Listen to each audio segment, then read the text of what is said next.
Hermanos, les saludo en el amor del Señor. Estoy muy contento de poder estar acá nuevamente compartiendo la palabra con ustedes. No había tenido la oportunidad de hacerlo frente a tanta gente, la verdad. Y eso me puso un poco más nervioso de lo regular. Sí, con los hermanos de San Fernando. No sé si alguna vez acá, predicar con ustedes acá, ¿sí? Ay, tengo mala memoria. Yo les voy a invitar a que abran sus Biblias en Gálatas,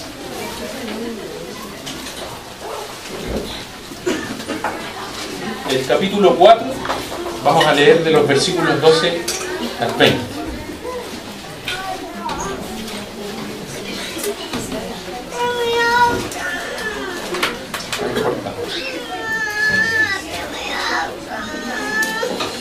Continuando con la serie de mensajes de Gálatas, el Evangelio de la A a la Z,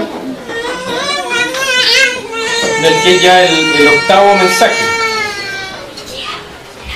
Les invito a que sigan, por favor, atentos la lectura de los versículos 8 al 20.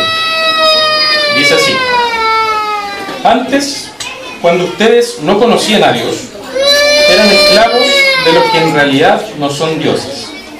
Pero ahora que conocen a Dios, o más bien que Dios los conoce a ustedes, ¿cómo es que quieren regresar a esos principios ineficaces y sin valor? ¿Quieren volver a ser esclavos de ellos? Ustedes siguen guardando los días de fiesta, meses, estaciones y años. Temo por ustedes que tal vez me haya estado esforzando en vano. Hermanos, yo me he identificado con ustedes. Les suplico que ahora se identifiquen conmigo. No es que me hayan ofendido en algo. Como bien saben, la primera vez que les prediqué el Evangelio fue debido a una enfermedad. Y aunque esta fue una prueba para ustedes, no me trataron con desprecio ni desdén. Al contrario, me recibieron como un ángel de Dios, como si se tratara de Cristo Jesús. Pues bien, ¿qué pasó con todo ese entusiasmo? Me consta que de haberles sido posible se habrían sacado los ojos para dármelos. Y ahora resulta que por decirles la verdad me he vuelto su enemigo. Esos que muestran mucho interés por ganárselos a ustedes no abrigan buenas intenciones. Lo que quieren es alejarlos de nosotros para que ustedes se entreguen a ellos. Está bien mostrar interés, con tal de que ese interés sea bien intencionado y constante, y que no se manifieste solo cuando yo estoy con ustedes. Queridos hijos, por quienes vuelvo a sufrir dolores de parto hasta que Cristo sea formado en ustedes. ¿Cómo quisiera estar ahora con ustedes y hablarles de otra manera? Porque lo que están haciendo me tiene perplejo. Tengamos un momento de oración. Padre Celestial, te damos las gracias, Señor, por este día en el que podemos adorar tu nombre. Y en este momento, Señor, no queremos dejar de hacerlo, sino que adorar también, Señor, escuchando tu palabra. Te ruego que tú limpies mi corazón, mis labios, Señor, todo aquello que pueda interponerse, Señor, ante la fidelidad de tu palabra. En el nombre de Jesús. Amén. Amén.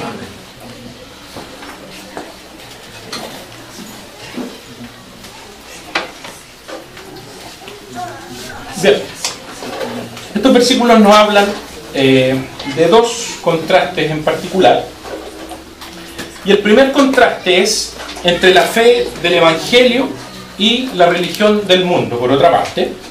Y el otro contraste que vemos acá es entre el ministerio del Evangelio y el ministerio del mundo. Y también nos da un entendimiento más profundo de cómo el Evangelio afecta de manera más práctica nuestra vida y nuestras relaciones con las demás personas. En primer gran lugar, la idolatría de la religión bíblica. ¿Qué quiere decir esto? Muchos de los cristianos en Galacia habían sido adoradores en templos de ídolos y habían vivido mucho libertinaje y mucha inmoralidad durante sus días, y evidentemente esto de acuerdo con lo que les permitían esas religiones. Y a menos que nosotros nos detengamos y pensemos, los versículos del 8 al 11 parecen ser más bien una advertencia a los Gálatas para no regresar a esta clase de idolatría pagana. Es lo que está haciendo Pablo. Porque después de todo, antes de que ellos conocieran a Dios, como dice Pablo, eran esclavos de los que en realidad no son dioses. Y ahora Pablo les dice, ¿quieren regresar? ¿Quieren volver a ser esclavos de ellos? Pero después recordamos que todo el argumento de Gálatas, en la carta completa, es una advertencia para no adoptar este legalismo bíblico. Los falsos maestros no estaban animando a los cristianos gentiles a ignorar la ley, sino que, como ellos lo habían hecho, como los paganos lo habían hecho, ellos no invitaban necesariamente a hacer eso, sino que lo que estaban instando era adoptar la ley mosaica, es decir, todas estas leyes que pertenecían al Antiguo Testamento, y que con eso ellos podían ser justificados y agradables delante de Dios. Por lo tanto, Pablo está diciendo que ganarse uno mismo la salvación, por medio de la religión evidentemente, y esta especie de moralidad bíblica, es finalmente una esclavitud e idolatría tan fuerte como aquellos paganos que eran completamente inmorales.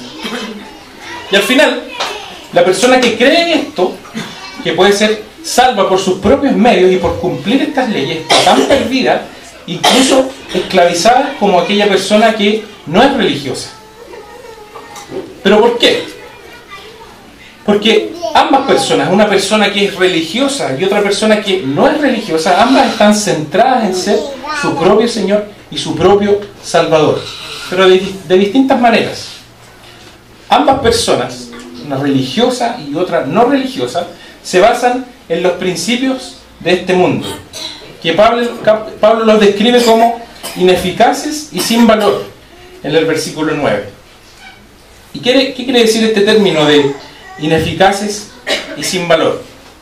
Muchas veces esta palabra, en el griego antiguo, se refería a elementos del mundo material y que eran visibles, que forman parte de la naturaleza, que son el fuego, el agua, la tierra, el aire, etc.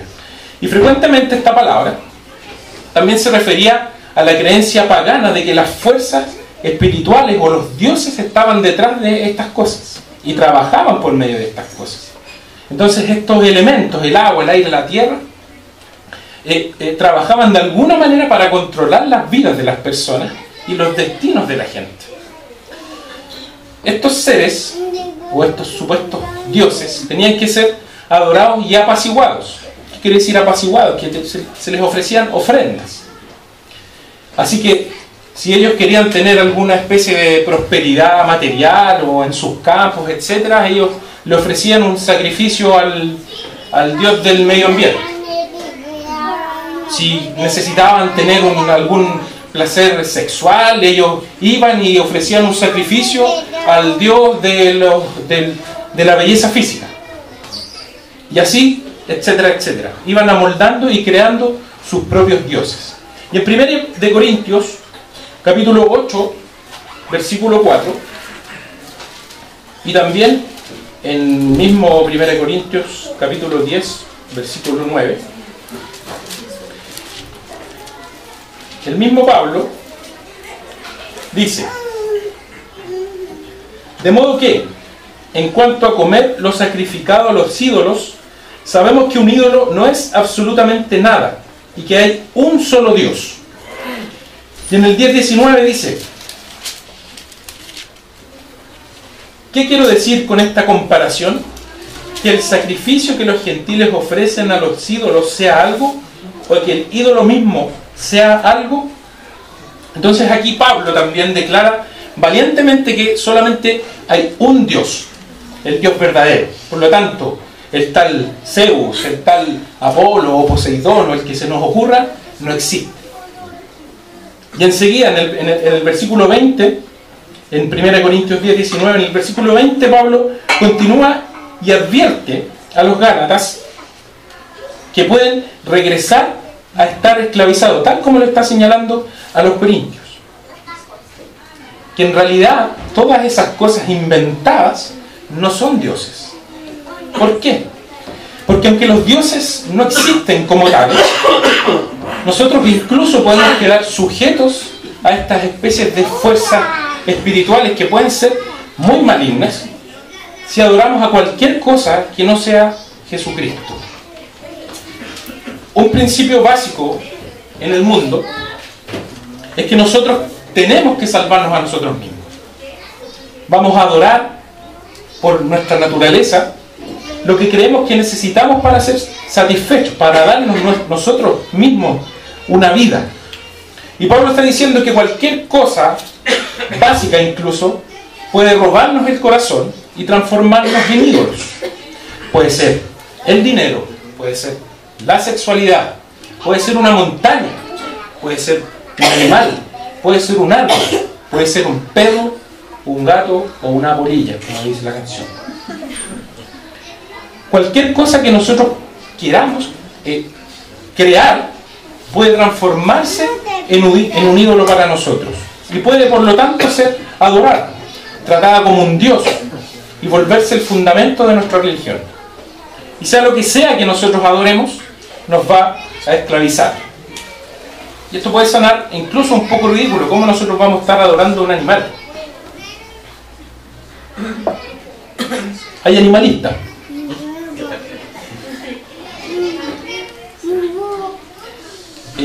Los árboles, yo creo que buena parte de Greenpeace adora lo que es toda la creación misma. Pero por ejemplo, si nosotros ponemos nuestra mayor esperanza en ganar plata,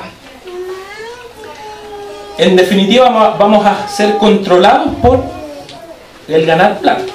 Nos vamos a esclavizar a nosotros mismos. Vamos a estar completamente bajo el poder del dinero. Y así como nosotros reclamamos a aquellos que son poderosos y nos roban con la AFP y qué sé yo, a nosotros nos pasa exactamente lo mismo. La misma codicia y el mismo deseo de tener más y más nos va robando el corazón. Y si no ganamos lo que queremos, entonces vamos a estar desmotivados en nuestros trabajos. E incluso si obtenemos lo suficiente para vivir y proveer a nuestras familias, no es necesariamente lo que queremos ganar, aunque sea lo suficiente. Y nos vamos a desilusionar y vamos a buscar ganar más y más. Si tratamos a las cosas que no son dioses como si lo fueran, vamos a llegar a ser simplemente sus esclavos, y no solamente esclavos así a suelta, sino que sus esclavos espirituales. Entonces, ¿cómo es que volver a la salvación por obras, lo que está diciéndole Pablo a los Gálatas, se considera esclavitud a dioses falsos?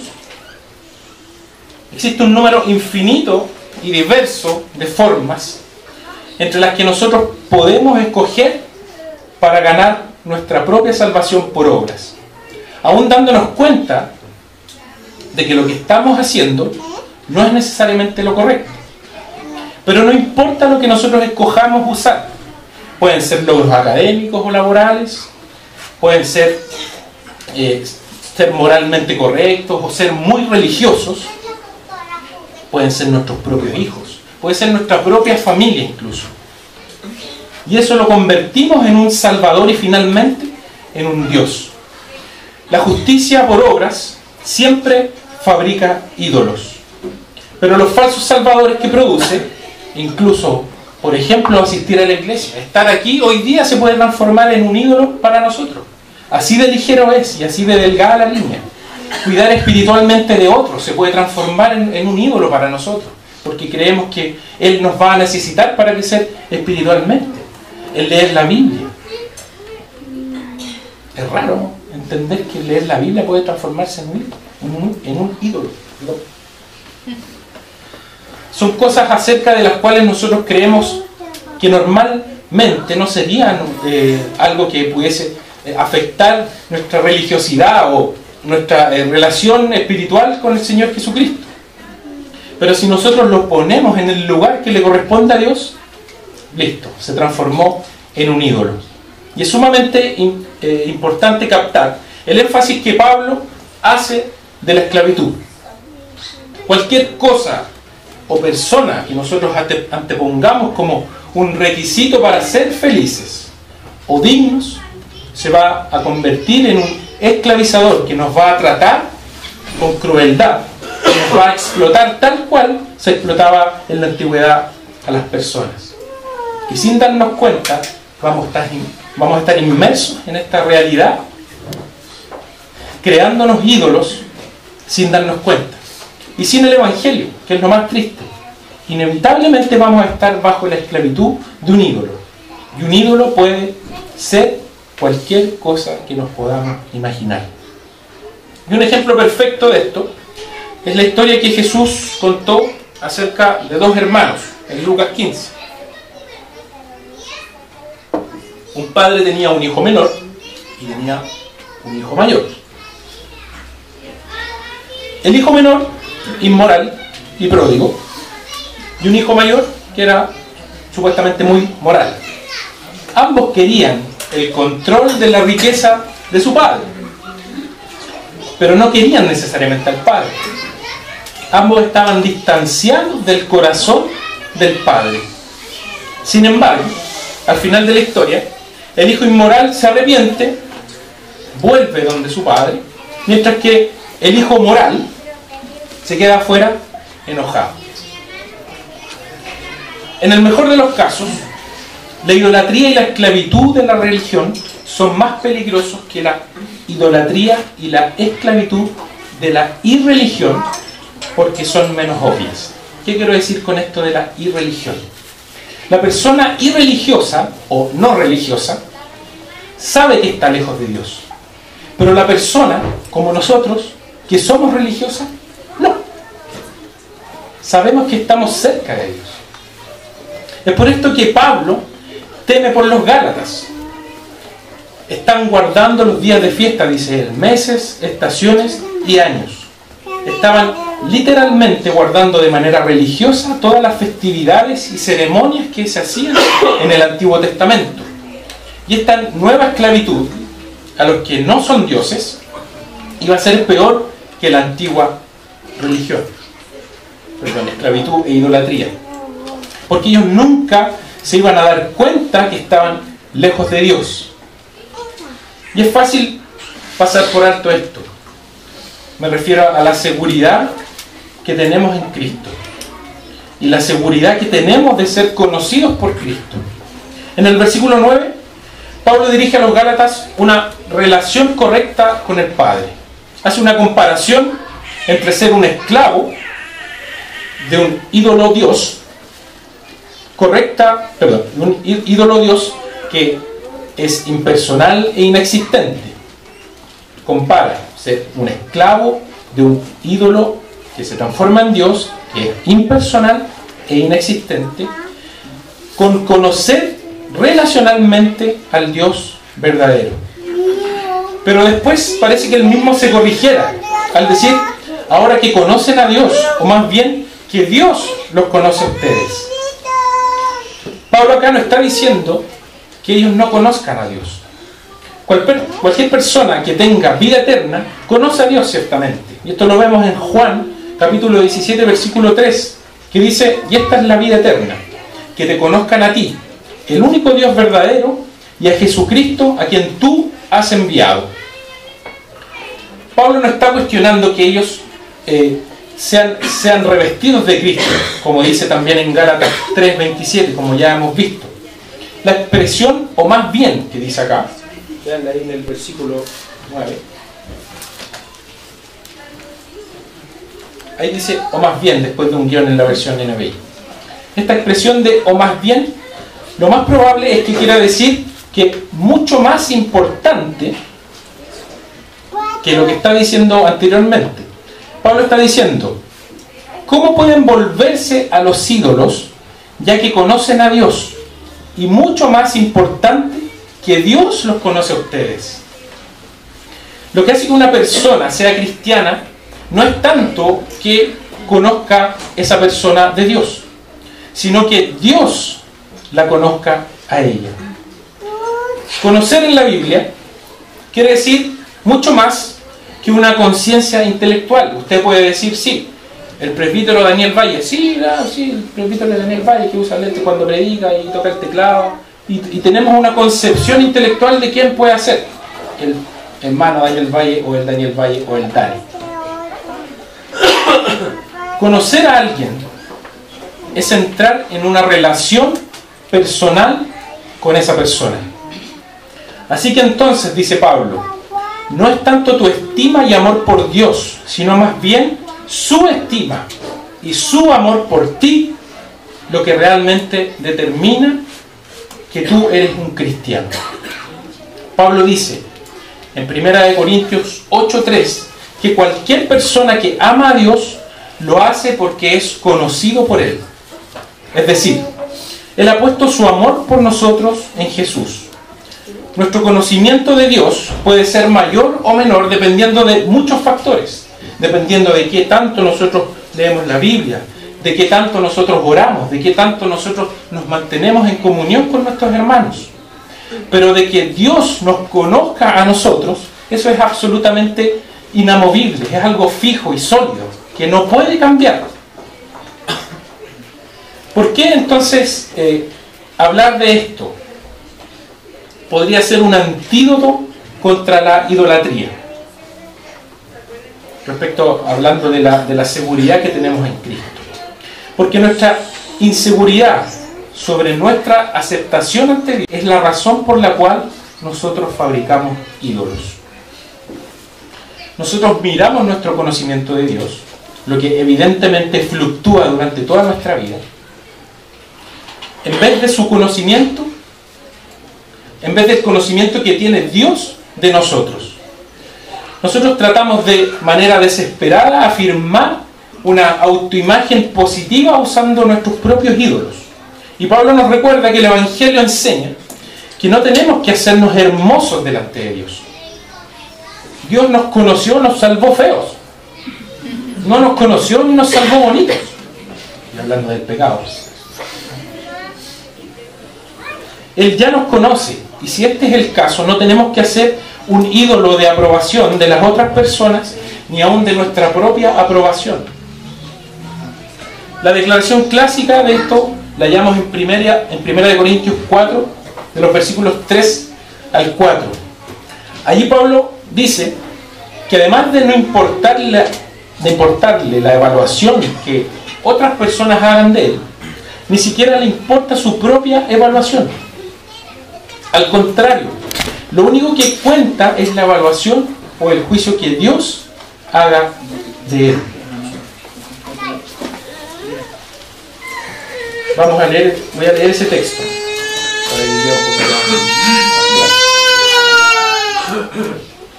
Primera de Corintios 4, los versículos 3 y 4. Dice así: por mi parte muy poco me preocupa que me juzguen ustedes o cualquier tribunal humano. Es más, ni siquiera me juzgo a mí mismo, porque aunque la conciencia no me remuerde, no por eso quedo absuelto. El que me juzga es el Señor. Toda la carta de Gálatas trata de cómo en Jesucristo el veredicto de Dios es que somos justificados. Dios nos ve completamente perfectos y justos a través de Jesucristo. Así que cuando ponemos a Gálatas junto a este texto de 1 Corintios 4, vemos lo que Pablo piensa de sí mismo. Cuando dice, ya que Dios me conoce y ve a Cristo cuando me mira, no me importa lo que tú puedas pensar de mí, y ni siquiera me importa lo que yo mismo pienso de mí. Es Dios quien me juzga. Y aquí no está hablando de que no importa a nosotros lo que digamos, ni de dar un mal testimonio, no me importa porque Dios es el que me juzga. No está hablando de eso. El fundamento central de la seguridad cristiana no es qué tanto tu corazón está puesto en Cristo, sino aquella manera inquebrantable en que el mismo Dios puso su corazón en ti. Y si nosotros asimilamos que somos conocidos por Dios, no vamos a tratar de mejorar nuestra posición o nuestra imagen delante de Él por medio de nuestras obras o nuestros ídolos. No vamos a adorar a ningún ídolo, no vamos a amar y adorar a aquel Dios que nos conoce. ¿Y cómo vamos a llegar a comprender esto?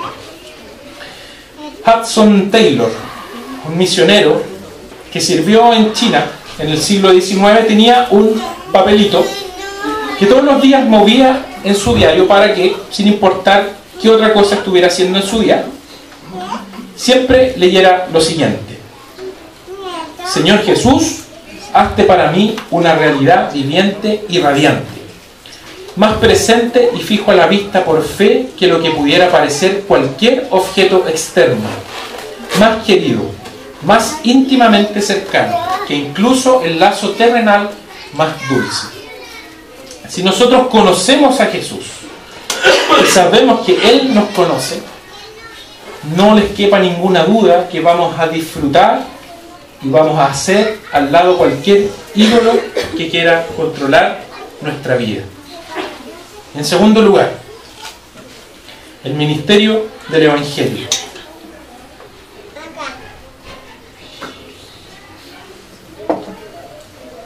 Pablo fue un hombre entregado completamente a su ministerio, al ministerio del Evangelio. Vamos a hablar un poco de esto. Y mientras los dos primeros capítulos, que son prácticamente autobiográficos de su carta, hacen referencia a un tiempo antes de que él fuera a Galacia. En los versículos 12 al 20 de este capítulo 4, nos describe cómo él plantó una iglesia en esa región, muy brevemente, eso sí. Al hacerlo, al describir esta plantación, Pablo está recordando esa época particular cuando su ministerio en el Evangelio floreció y fructificó, y su relación con los cristianos, con estos cristianos en las iglesias en las que él plantó, era absolutamente saludable. Así que para nosotros hoy en día hay mucho que aprender aquí sobre nuestras relaciones y sobre el ministerio del Evangelio, entendiendo, hermanos, que todos nosotros somos ministros del Evangelio. En primer lugar, el ministro del Evangelio es culturalmente flexible. ¿Qué quiere decir esto? Pablo dice en el versículo 12: yo me he hecho como ustedes. Voy a leerlo en Reina Valera, eso sí que queda un poco más claro. Dice el versículo 12 en Reina Valera del capítulo 4: os ruego, hermanos, que os hagáis como yo. Eso es lo que quería leer. Un ministerio que es motivado por el Evangelio es flexible y adaptable a todos sin cambiar evidentemente el Evangelio. No está atado a cada aspecto en concreto del lugar en donde él se está desenvolviendo, hablando de un ministro del Evangelio, siempre de eso. No se ata a la cultura en donde está inmerso ni a sus costumbres necesariamente. Un ministro del Evangelio puede ir y vivir entre las personas que quiera alcanzar, adoptar sus hábitos y realmente llegar a amar a estas personas, que es lo que hizo Pablo. Una de las marcas de una mentalidad legalista, de esta justicia por obras, es que es inflexible y está obsesionada con los detalles. Este tipo de personas que son así legalistas quieren que los recién convertidos se vistan y actúen de la misma manera que nosotros lo hacemos. Si nosotros vemos llegar a alguien que viene vestido con short y polera y chalas, nosotros vamos a esperar que Dios mediante se convierta esta persona, venga vestido así con pantaloncito. ¿Cómo va a seguir viniendo así con chalas? Es una de nuestras conductas inflexibles.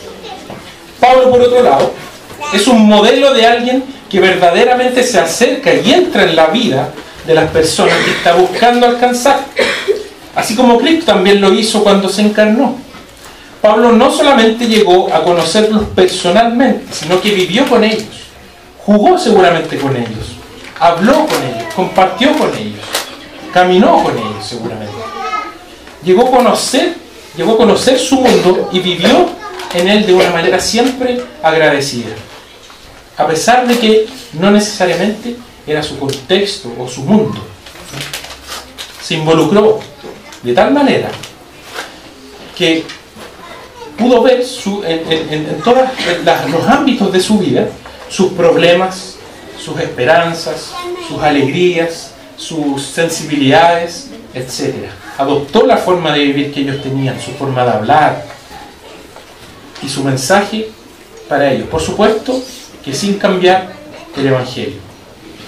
En segundo lugar, el ministro del Evangelio es transparente.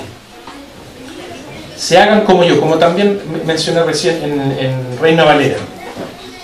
Pablo ha sido una persona tan abierta con relación a su propio corazón y tan consistente en su propia vida que puede invitar a los Gálatas a imitarlo.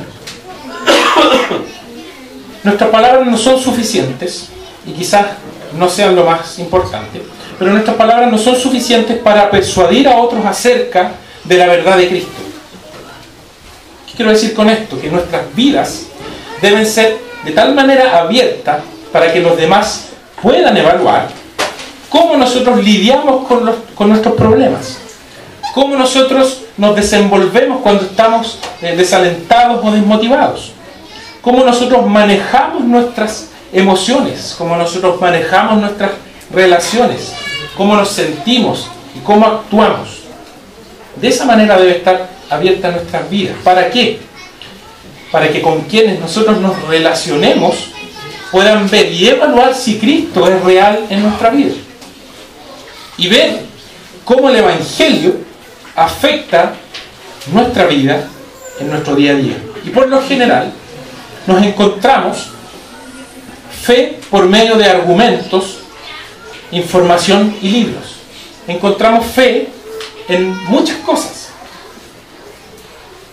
pero no necesariamente en nuestra propia vida y en nuestra relación con cristianos que son felices e imperfectos. Y esto, Pablo no está haciendo acá una especie de arrogancia. Si Pablo solo hubiera dicho, sean como yo, pero no se hubiera vuelto como ellos, claramente eso sería un indicador de que Pablo era un orgulloso, por llamarlo de alguna forma.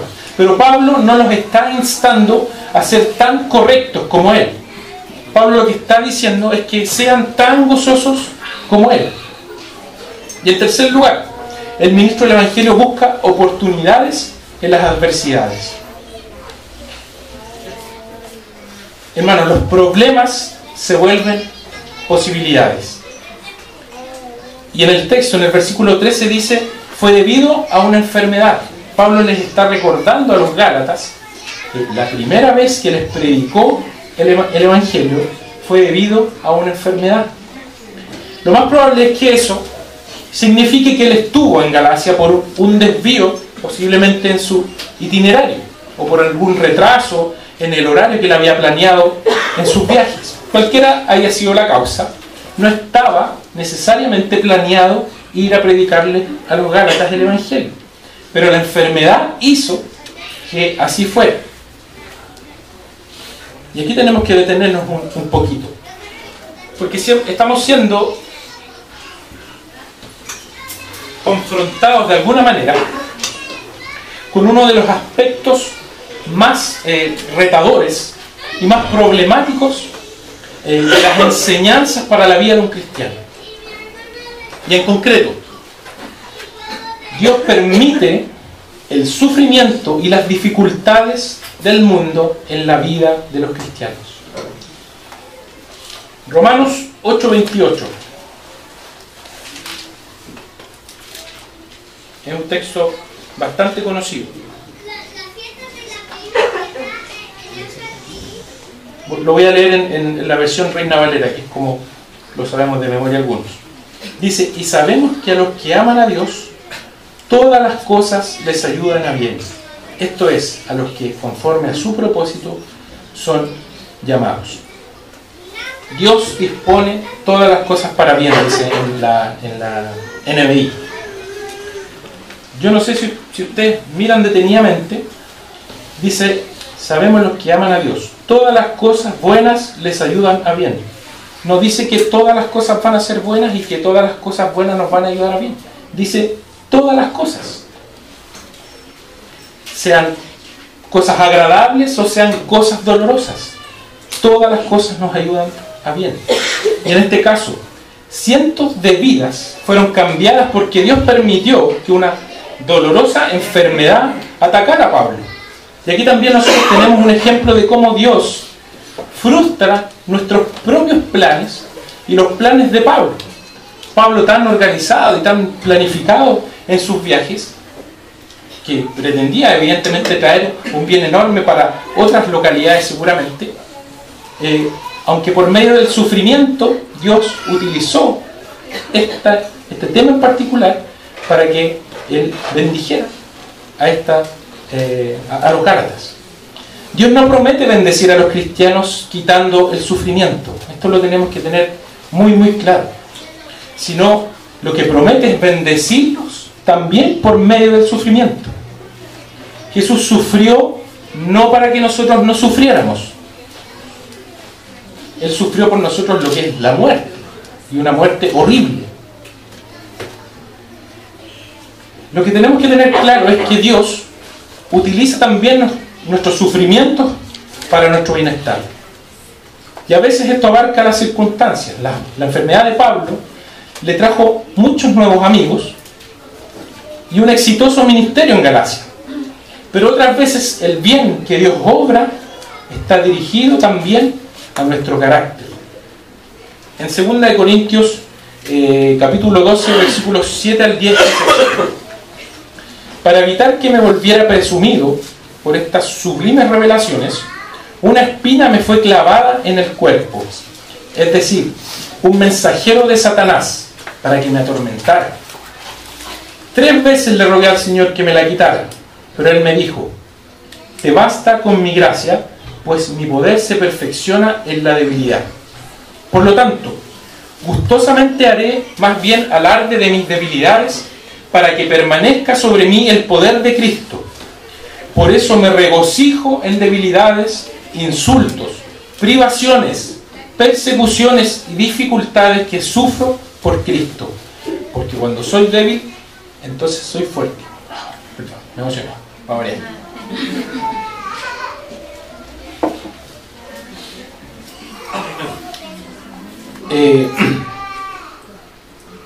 Soy tan lloroño. Pablo habla sobre una espina grande, dolorosa y sin nombre, que Dios no le quitó a pesar de que Él le rogó en repetidas ocasiones. Pero Pablo dice que esta espina es para bien, porque lo ha humillado, dice el versículo 7. Y cuando dice, para evitar que me volviera presumido, y lo ha fortalecido para que permanezca sobre mí el poder de Cristo, en el versículo 9. El dolor incesante y el sentimiento de debilidad llevan a Pablo a una dependencia tal y a una visión mucho más profunda de que solamente le es suficiente la gracia de Cristo. Te basta con mi gracia, es decir, mi amor inmerecido por ti. Esto también es un tremendo recordatorio de que el ministro del Evangelio no responde estrictamente a nuestros planes, a nuestras planificaciones, a nuestras agendas. Pablo no llegó a Galacia como resultado de sus sesiones de planeación estratégica, pero Dios de igual manera lo llevó allí. Y esto no significa que debemos deducir de este texto que planear estratégicamente sea algo malo. Eso está perfecto. Pablo no desistió de hacer planes para sus viajes misioneros, pero vemos, por ejemplo, que él siguió enfocándose en las grandes ciudades como una forma de alcanzar las regiones. Debemos usar la sabiduría que tenemos para hacer planificaciones. Debemos administrar bien nuestro tiempo, debemos administrar bien nuestros recursos, planeando usarlos de la manera que produzcan un mejor fruto, ¿por qué no ayudar a otros también? Lo que este pasaje sí enseña explícitamente es que debemos ser flexibles, como ya veíamos, y estar dispuestos a que Dios haga grandes cambios en nuestros propios planes. Cuando comenzamos un estudio bíblico, por ejemplo, que está dirigido para ciertas personas, de pronto nos damos cuenta y descubrimos que se está alcanzando a un grupo completamente diferente. Cuando organizamos algún evento en especial, de repente nos damos cuenta de que la mayoría de las personas cuyas vidas fueron cambiadas, llegaron por alguna extraña coincidencia, por alguna conversación en particular, por alguna conversación casual, de pasillo, en otro lugar, y cualquier razón o circunstancia que nos pareciera absolutamente desconocida. Si nosotros analizáramos, o yo analizara personalmente, cómo ha sido el proceso en que todas las personas que estoy mirando hoy día acá, llegaron acá a la iglesia, no tengo la menor idea. No digo esto con orgullo, pero siendo miembro plantador de la iglesia, éramos, ¿cuántas personas? 14 adultos, 3 niños. Después van a ver en la lista de miembros, somos, no sé, Ariel, tú me confirmas. 52 habilitados. Porque somos muchos más que eso. La mayoría de nosotros podría dar ilustraciones personales de cómo Dios los trajo a la iglesia y cómo Dios obró en nuestra vida de tal manera que hoy día estamos acá. Pueden haber sido errores, algún desastre que ocurrió durante nuestra vida, la misma página web. La página web, nunca se me hubiera pasado por la mente que la página web fuera útil para que personas llegaran acá. Los Gálatas habían recibido a Pablo de manera muy afectuosa. Hubiera sido muy fácil para ellos, producto de su enfermedad, tratarlo con desprecio o desdén. Al parecer, o algunos indicadores hablan de alguna manera en la Biblia de que la enfermedad de Pablo puede haber sido incluso hasta desagradable para las otras personas que lo rodeaban. Pero en cambio, los Gálatas lo recibieron como a un ángel de Dios, relata el texto en el versículo 14, como si se tratara del mismo Cristo Jesús. Pero ahora vemos un gran cambio. El gozo y la satisfacción que ellos solían sentir con la presencia de Pablo se había ido. ¿Qué pasó con todo ese entusiasmo?, decía el mismo Pablo en el versículo 15. Ellos ahora comienzan a ver a Pablo como un agente hostil. Cuando él dice, me he vuelto su enemigo, en el versículo 16. Lo que quiere decir es que ahora están comenzando a tratarlo como un adversario, como un enemigo. Ha surgido una especie de enemistad por las doctrinas de la fe y de las buenas obras que se tratan en la carta, de las que Pablo les está haciendo recordar. Como él les ha estado diciendo, la verdad, su amistad, lo pongo en otra entonación. Como Pablo les ha estado diciendo lo que es la verdad, su amistad se ha enfriado de manera drástica. ¿Y por qué incluye Pablo los versículos 12 al 16? Porque Pablo necesita mostrarles que, aunque él no ha cambiado en su mensaje o en su ministerio, la respuesta hacia él sí ha cambiado. Porque ahora están bajo la influencia de ciertos personajes que tienen un mensaje que es diferente al suyo, puesto que ellos tienen metas y medios muy distintos. Está hablando de los falsos profetas. Y la meta de estos falsos profetas es, dice en el versículo 17, para que ustedes se entreguen a ellos. En la NBI pasa por alto algunos matices que la frase de Pablo quiere decir. Esto no lo estudié yo por si acaso, los estudiosos de la Biblia, ¿ya? La frase muestra mucho interés por ganárselos a ustedes, que dice en la NBI. Traduce una palabra que significa literalmente reforzar o incluso inflar. La frase se traduce de mejor manera así: los están halagando y dándoles gran importancia para que ustedes los halaguen y les den importancia a ellos. Entonces, un ministro del Evangelio, energizado evidentemente por lo que es el Evangelio, no necesita tener fans. No necesitan tener fans que dependan de él emocionalmente, sino que busca complacer siempre a Dios, seguro de que la salvación es por fe. Y estos falsos maestros, por otra parte, están guiando a otros, no porque ellos estén seguros, además de esto, no porque ellos necesariamente estén seguros de su propia salvación, sino que esto de guiar a otros en sus propios evangelios, a ellos les significa sentirse seguros, y que ellos guiando a otros ganan su salvación. Y estamos viendo otra vez más idolatría en estos falsos maestros. De la misma manera que ellos instaban a los gálatas a ganar su salvación por obras, así ellos están ganando su salvación por medio de las obras. ¿Qué quiere decir con esto? Que la salvación de estos falsos maestros era por esta especie de ministerios que ellos mismos establecían. Esto quiere decir que ellos necesitan emocionalmente tener personas que también emocionalmente los necesiten a ellos, que dependan de ellos. Necesitan que sus convertidos o sus discípulos se cobijen en ellos de tal manera que les obedezcan y también les adoren, que sean reconocidos. Esto pasa mucho hoy día.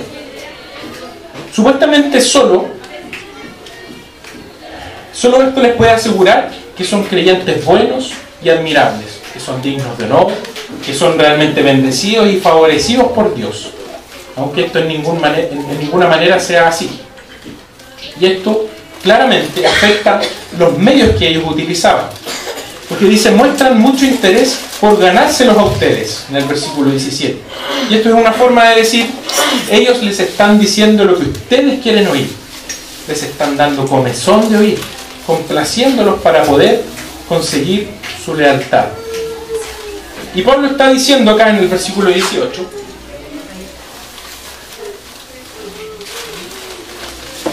que no hay nada malo en el interés en sí mismo.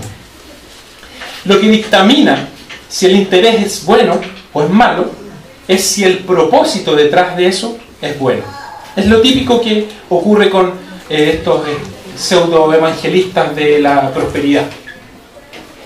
Porque ellos lo que le dicen a las personas es lo que quieren oír. De que Dios te va a prosperar y que vas a ser exitoso y pasa la ofrenda y mañana te va a llegar la casa. Una cosa así. Entonces ellos manipulan de tal manera las escrituras que se apropian de promesas de Dios a su conveniencia. Los falsos maestros solo quieren ser reforzados y reforzando a los gálatas no en el evangelio, sino en el orgullo y en la presunción. Por el contrario, la meta de Pablo en el versículo 19 dice: estás sufriendo dolor hasta que Cristo sea formado en ustedes. Y esto es algo muy serio. A pesar de la súplica de Pablo en el versículo 12, para que se hagan como yo, para que le imiten, Pablo solo está siendo un ejemplo a los gálatas para que ellos puedan ser cambiados a la semejanza de Cristo. Pablo no dice como yo, sino que se hagan como yo. Él no está tratando de conseguir fans, sino que lo que Pablo está tratando de hacer es que los creyentes de Galacia sigan a Cristo como Él lo sigue. Pablo no quiere que la gente se vuelva dependiente de Él, sino que dependan completa y absolutamente de Cristo. Y es por esto que Pablo usa aquí la imagen de un parto. Él es como una madre que tiene dolores de parto por sus discípulos. Evidentemente que Pablo seguramente no tenía idea de lo que eran dolores de parto, y ningún hombre lo va a saber. Pero, como para relatarlo, durante el parto, la madre quiere o desea de manera desesperada que su hijo nazca y esté vivo por su propia cuenta, independiente de ella. No desesperación necesariamente porque le duela y debe ser terrible. Pero el deseo, yo creo, más profundo de una madre al nacer su hijo es que ya esté afuera y sea independiente. Un niño crece dentro de su madre. Por lo tanto, la madre debe sufrir para dar vida al hijo. Pero eso no quiere decir que una madre quiera que el hijo se quede en el vientre para siempre. Sino que eso sería horrible. Los últimos días de la niña en la guata no fueron que ojalá que estés aquí para siempre en mi guata. Nunca escuché decir eso a la Camila. Los falsos maestros, queridos, quieren seguidores que les den la gloria, que los adulen. Pablo, en cambio, quiere compañeros que glorifiquen a Cristo. Y es esto a lo que también nos está llamando la palabra. Y eso es a lo que orienta los medios hacia su objetivo. El objetivo de Pablo, a diferencia de sus oponentes, Pablo no les está diciendo a los Gálatas lo que a ellos les gustaría oír, y por eso les incomodaba tanto, y como lo relata Pablo, esta especie de enemistad. Porque Pablo les estaba diciendo la verdad. En el versículo 16. Y a pesar de eso, de que les está diciendo la verdad para su bien, ellos de alguna manera le denigran. A Pablo le encantaría ser positivo y amable para poder hablarles de otra manera, según lo que dice en el versículo 20, pero él prefiere ofrecer el Evangelio más que recibir halagos. Después de todo, es el Evangelio lo que nos lleva a depender de Cristo, lo que nos moldea a la semejanza de Cristo y lo que nos hace alabar a Jesucristo. Pero si hablas la verdad, si hablamos la verdad con un amor que sea evidente, existe una gran posibilidad de que lo que digamos penetre en el corazón de aquella persona a quien le vamos a compartir el Evangelio. Un ministro del Evangelio, que se basa en el Evangelio, se distingue por esta honestidad y por este amor, no por la propia imagen, nuestra propia imagen, o por cuanto las personas nos puedan adular o alabar. Por lo tanto, haríamos bien en imitar a Pablo en nuestro ministerio como evangelistas hacia los demás.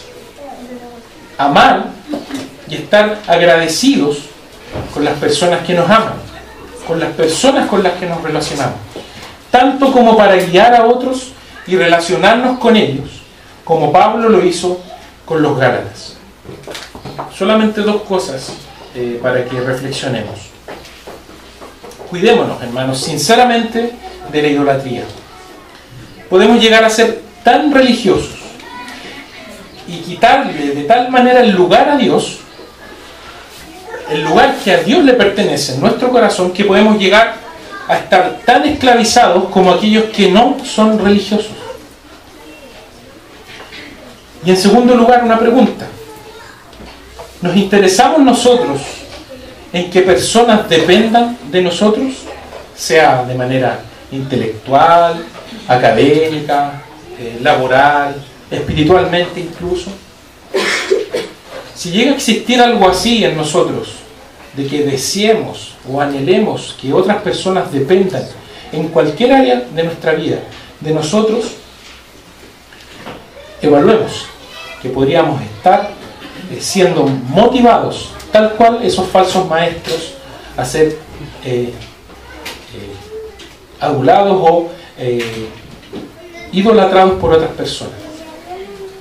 Busquemos, tal como Pablo, amar de tal manera a aquellas personas con las que nos relacionamos, para que busquemos incluso estrategias, nos adaptemos a los planes de Dios y que estemos siempre susceptibles a que lo que Dios quiera hacer, su voluntad perfecta, no sea algo que a nosotros nos deje atónitos y que nos haga quedar desmotivados, sino que lo que Dios haga en nuestras vidas, entendiendo lo que veíamos en el capítulo de Romanos 8, versículo 28, que todas las cosas, sean buenas o malas, son para nuestro bien.